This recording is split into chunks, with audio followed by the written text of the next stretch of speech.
Bonsoir. Le président Wiveram Kalawan inaugure une nouvelle unité de dialyse à l'hôpital St. Mary's à la Digue, une avancée sanitaire importante saluée tant par les bénéficiaires de l'île que par les autorités.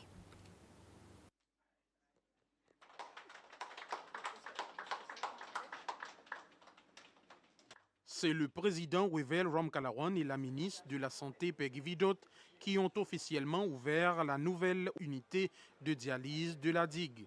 Jusqu'à récemment, le patient atteint d'insuffisance rénale devait se rendre sur l'île voisine de Pralin chaque semaine pour recevoir le traitement vital. Une logistique souvent éprouvante, tant physiquement qu'émotionnellement. Avec l'installation de 3 machines de dialyse dans cette nouvelle unité, les malades peuvent désormais recevoir leurs soins localement, réduisant ainsi les déplacements et améliorant leur qualité de vie. Le président de la République, Wiveram Kalawan, a souligné l'impact positif de cette ouverture. Cette unité vient soulager les souffrances de nombreux patients qui devaient se déplacer régulièrement pour leur traitement.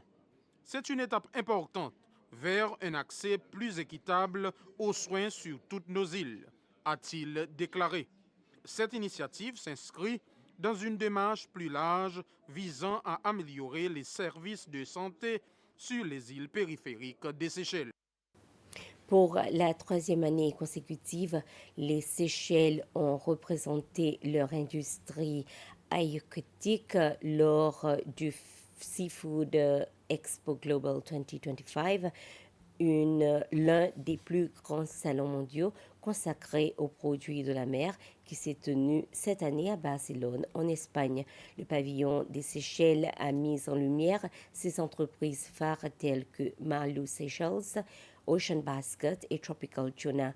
Le public international a pu y découvrir une sélection de poissons frais, notamment le thon jaune, le jobfish et le vivano, tout pêché de manière durable dans les eaux du sud de l'océan Indien. Avec plus de 2000 entreprises issues de 85 pays, cet événement a offert une précieuse vitrine aux producteurs séchellois pour établir de nouveaux partenariats et accroître leur visibilité sur le marché mondial des produits de la mer. Dans le cadre d'un partenariat à l'Université d'Oxford, l'une des plus prestigieuses institutions du monde proposera un premier cours aux Seychelles du 26 mai au 6 juin 2025. Cette initiative s'inscrit dans le programme de coopération entre l'Université des Seychelles et l'Université d'Oxford soutenu par le Haut Commissariat britannique. Cette annonce a fait suite à une visite de travail de 5 jours au Royaume-Uni effectuée par la direction de l'Université des Seychelles.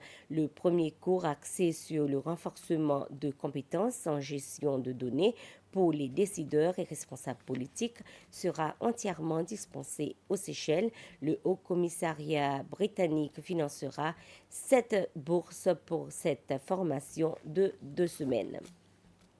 Et la Banque centrale des Seychelles a officiellement lancé la 2e édition de son programme d'éducation financière destiné aux jeunes. La cérémonie s'est tenue récemment dans l'auditorium de Docklands en présence de plusieurs représentants institutionnels. Ce programme a pour objectif renforcer les connaissances financières des jeunes âgés de 16 à 25 ans, tout en les encourageant à devenir des ambassadeurs. En transmettant à leur tour les connaissances acquises, ces jeunes contribuent à sensibiliser la société à l'importance d'une gestion financière saine et responsable. La première cohorte de ce programme, surnommée Jeunes ambassadeurs, avaient reçu leur certificat en 2025. Et cette année, 12 jeunes ont été sélectionnés pour participer à cette nouvelle édition. Et voilà, nous sommes arrivés à la fin de ce flash d'information. Bonsoir.